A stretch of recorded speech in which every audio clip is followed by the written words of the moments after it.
Finfinneen dorgommii atileetiksii addunyaa Continental Tour Addis Ababa Grand Prix bifa miidhagaa fi milkaa'aadhaan keessummeessite. Dorgommii OBN kallattiin dabarse kanaan hawaasni kumaatamaan lakkaa'amu staadiyeemitti argamuun dorgommichatti simboo horiira. Biyyoota addunyaa garaagaraa 15 irraa atileetonni intarnaashinaala 70 ta'an hirmaataniiru. Atileetonni jajjaboon addunyaa lama Gaabii Toomaasii fi Ferdinaandoo Maayyaalaan dorgommii kana irratti hirmaachuun isaanii xiyyeeffannoodhaan hanga xumuraatti akka eegamu taasise. Lammiin US Ameerikaa Gaabii Toomaas Olompikii Paaris irratti meedaaliyaa warqii 3 biyya isheef yoo argamsiiftu atileetii fageenya gabaabaa irratti kana booda addunyaan eegaa jirtudha. Staadiyeemii Finfinneetti fageenya meetira 100 fi meetira 200 morkattoota isheerraa morkii cimaan osoo ishee mudatiin injifatte.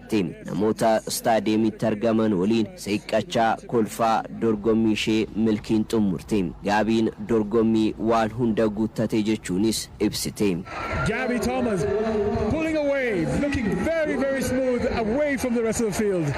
11.14 seconds. It's been incredible. This crowd is incredible. The track is great. Wanti nargeeraaji deeggartoonni bakka kanatti argamanii na deeggaraa turan nu ajaa'ibaniiru. Tiraakiin irra fiignes baay'ee mijataadha. Dorgommii kana baay'een jaaladha. Meetira 100 fi 200 injifachuun karoora koo ture. Milkeesseeras. Yeroo jalqabaaf gara Itoophiyaa kan dhufte Gaabii Toomaas turtiishiin yeroo gaarii dabarsuus dubbatteetti. Oh, I've enjoyed it so much. I've got to spend a lot of time in Addis. Gara Itoophiyaa kan deebi'u kan na taasisu sababa baay'eedha. Buddeena nyaadheera. Buna Itoophiyaas jaaladheera. Waa'ee uummata Itoophiyaa immoo haasa'een fixu. Yeroo dhiyootti deebi'een dhufa. I'd love to come back.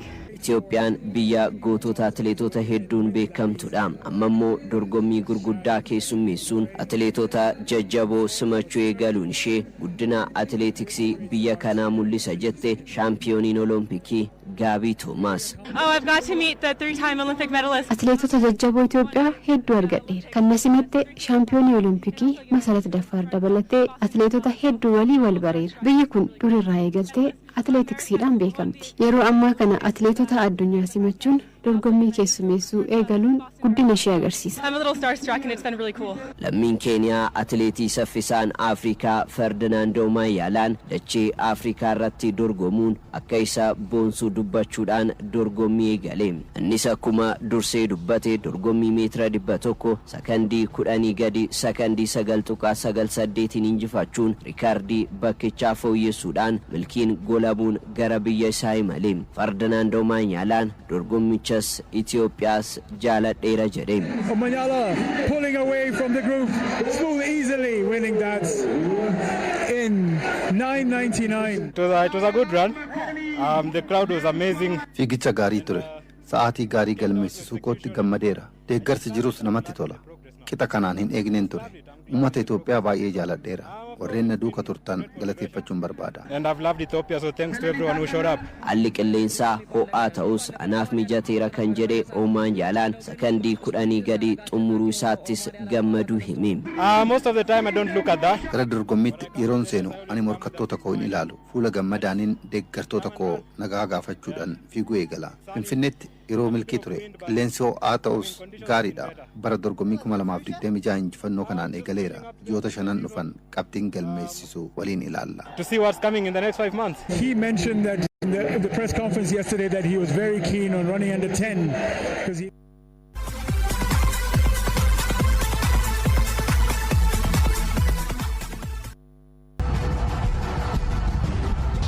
Itoophiyaan atileetiksiidhaan waltajjiiwwan gurguddoo addunyaa irratti hirmaachuudhaan atileetonni ishee meedaaliyaa warqii fudhachuu adeeffatanis dorgommii gurguddoo addunyaa qopheessuuf garuu akka biyyaatti hin carroomne. Dorgommii qopheessuudhaaf ammoo hawwii qofa osoo hin taane bu'uuraalee misooma ispoortii sana madaalan qabaachuun dirqama. Yerootaas dhiyoo xiyyeeffannoo mootummaan kenneen bu'uuraaleen ispoortii babal'achuun Itoophiyaan seenaa keessatti yeroo jalqabaatiif dorgommii atileetiksii idil addunyaa akka qopheessituuf balbala saaqe. Dorgommiin Addis Ababaa Grand Prix atileetota akka Gaabii Toomaas fi Ferdinaand Omanyaalaa fa'aa hirmaachisuudhaan milkiin xumurame. Ala dorgommichi ittiin qophaa'etti kan gammadan Daayireektarii dorgommii atileetiksii addunyaa Piirsoo Kulaagaan Itoophiyaa kan madaalu dorgommiin haasaa fi meetii osoo hin taane warqiidha jechuun Finfinneen magaalota gurguddoo addunyaa kanaa dorgommii sadarkaa warqii qopheessan 10 keessaa tokko akka taatu labsan.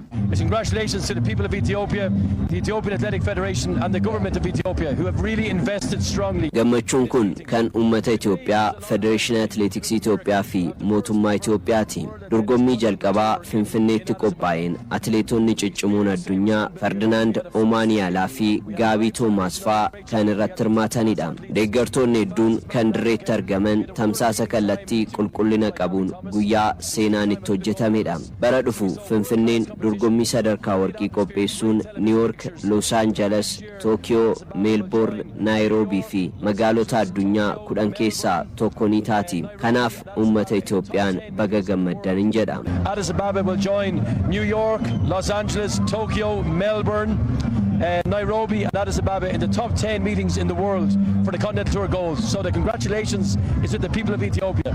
Dorgommii sadarkaa warqii qopheessuudhaaf ulaagaalee jajjaboo shan guutuun dirqama. Well, the first criteria is to organize a successful bronze level event for the Continental Tour. So today was way beyond the success. It was a huge success. Dorgommii sadarkaa warqii qopheessuuf ulaagaan jalqabaa sadarkaa naasaa milkiin qopheessuudha. Itoophiyaan immoo hanga eeggameen ol dorgommicha qopheessite. Lammaffaa bu'uuraalee ispoortii qabaachuudha. Sanaaf immoo istaadeemii bareedaa qabdu. Sadaffaan deeggartoonni dirreetti argamuudha.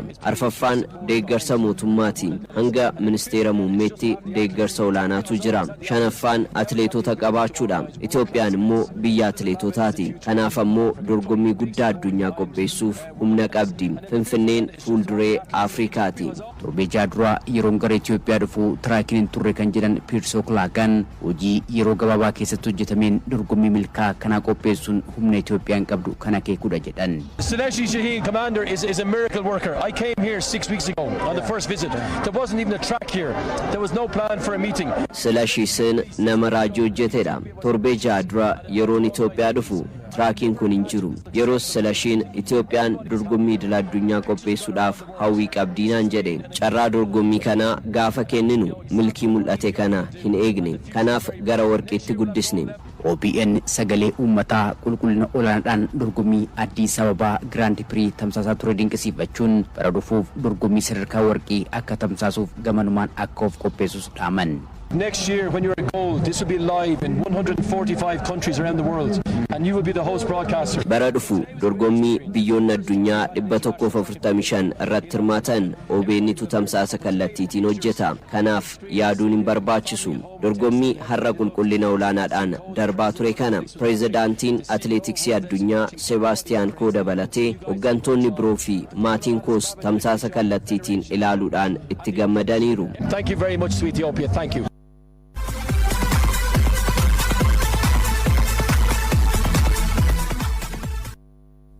Primarligii England torbee 33ffaan Crystal Palace West Ham waliin qixaan ba'e.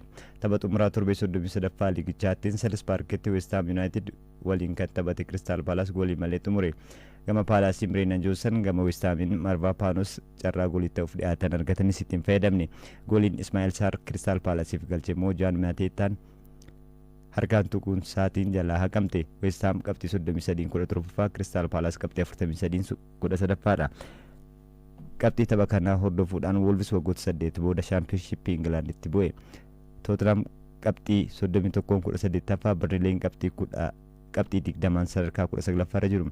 Liigichaan har'a halkan sa'aatii 4 eegaluudhaan Brighton Amexetti Cheelsii waliin ni taphata. Taphoota afran darbaniin goolii tokko illee osoo hin galchin walitti aansuudhaan kan mo'atame Cheelsiin qabxii 48 sadarkaa 6ffaarra jira. Brighton qabxii 47 sadarkaa 9ffaa sadarkaa 9ffaarra ta'uudhaan waliin morkatu. Cheelsiin hirmaannaa Champions League Awurooppaa argachuudhaaf morkachaa jiru. Garaagarummaa qabxii 7 Liverpooliin caalamii sadarkaa 6ffaarra jira. Leensaan Cheelsii Liam Rozineer hooggansi kilabichaa deeggarsa guutuunaaf qaba jedhani.